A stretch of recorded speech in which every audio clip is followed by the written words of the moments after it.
नमस्कार दोस्तों। आज हम लोग डिस्कस करने वाले हैं important questions from preamble of the Indian constitution. ठीक है, कुछ क्वेश्चंस हमने बनाए हैं preamble of the Indian constitution से, कुछ मतलब तैयार किए हैं, जिसके बारे में आज डिस्कस कर रहे हैं। ठीक है, तो सबसे पहला क्वेश्चन क्या बना है इसमें? सबसे पहला क्वेश्चन है, first question, which constitution was the first to begin with preamble. ठीक है, पहला कॉन्स्टिट्यूशन जो कि प्रीएम्बल से स्टार्ट हुआ है तो ये यूनाइटेड स्टेट्स ऑफ अमेरिका है। और इसमें अगर ये क्वेश्चन भी आता है कि प्रीएम्बल ऑफ द कॉन्स्टिट्यूशन का कॉन्सेप्ट हमारे देश के संविधान में किस देश के संविधान से लिया गया है, उसका आंसर भी होगा यूनाइटेड स्टेट्स ऑफ अमेरिका। ठीक है, दूसरा क्वेश्चन है, who called the preamble of the Indian constitution as the identity card of the constitution. ठीक है, प्रीएम्बल ऑफ द कॉन्स्टिट्यूशन को identity card of the Indian constitution किसने कहा था? तो ये थे N.A. पालखीवाला। ठीक है, ये एक एमिनेंट ज्यूरिस्ट थे, कॉन्स्टिट्यूशनल एक्सपर्ट थे।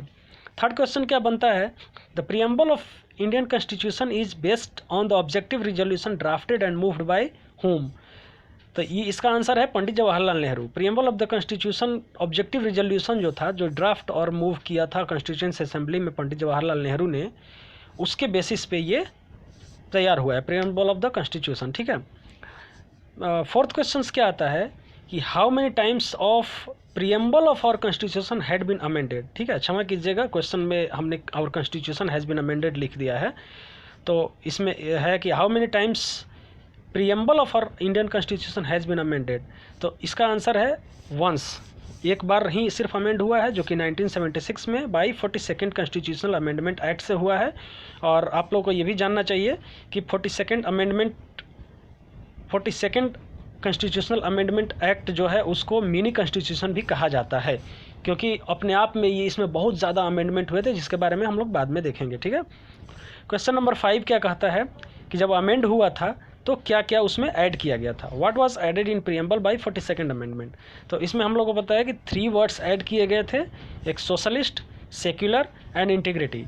लेकिन आप लोग को ये भी पता होना चाहिए कि हमारा कॉन्स्टिट्यूशन जो है, हमारा देश जो है सोशलिस्ट, सेक्युलर, ये फ्रॉम द बिगनिंग है, from the beginning of the enforcement of the constitution 26 जनवरी 1950 से ही। ठीक है, but it was not mentioned in preamble of the constitution, it was mentioned in the constitution itself but not mentioned in preamble of the constitution.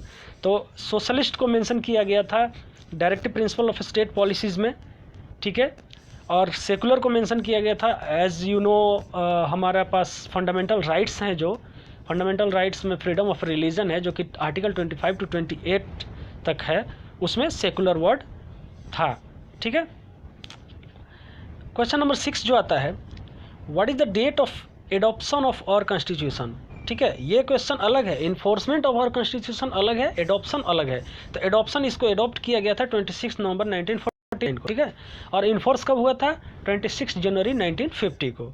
ठीक है, question number 7 क्या कहता है कि what the word sovereign implies in our constitution. Sovereign word क्या बताता है? तो सोवरेन का मतलब आप सब लोगों को पता भी होगा, आई थिंक।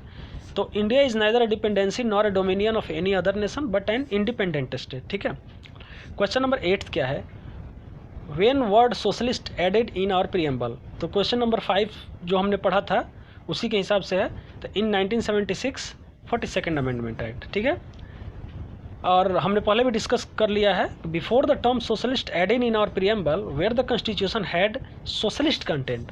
तो इसका आंसर है directive principle of the state policy. ठीक है, क्वेश्चन नंबर 10 क्या कर रहा है, when the word secular added in our preamble. ठीक है, तो ये भी है 42nd अमेंडमेंट 1976। तो लेकिन हमारा जो प्रीएम्बल था, ठीक है, तो preamble is a part of our constitution or not a part of our constitution, it can be amended or cannot be amended, इस पे बहुत सारे डिस्प्यूट्स हुए थे। ठीक है, तो ये कई सारे केसेस सुप्रीम कोर्ट में गए थे कि अगर if it is a part of our constitution it can be amended, if it is not the part of our constitution it can not be amended.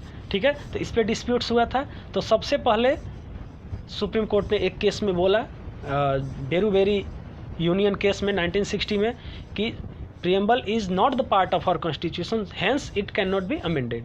लेकिन उसके 13 साल बाद 1973 में Kesavananda Bharati versus state of Kerala case में सुप्रीम कोर्ट ने बोला कि preamble is the part of our constitution, so it can be amended. लेकिन साथ में ये भी बोला था कि इसके जो भी प्रोविजंस हैं, जो भी वर्ड्स हैं, उनको कोर्ट में हम चैलेंज नहीं कर सकते हैं। ठीक है, तो इस पे हमने एक क्वेश्चन बनाया है। तो एक LIC of India versus consumer education and research centre 1995 का भी केस था, उसमें भी सुप्रीम कोर्ट ने बोला था preamble is the part of our constitution and it can be amended.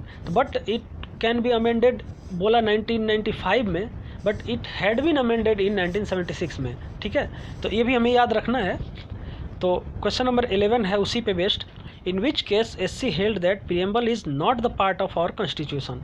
तो इसका आंसर है बेरूबेरी यूनियन केस 1960 में। ठीक है, क्वेश्चन नंबर 12 है, in which case SC held that preamble is the part of constitution.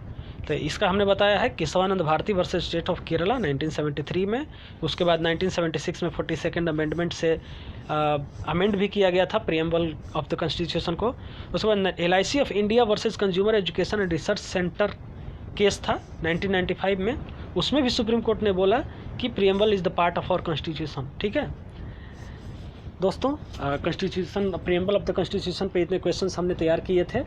ठीक है, आगे और भी तैयार करेंगे और कॉन्स्टिट्यूशन पूरा कवर किया जाएगा। So please thanks for watching.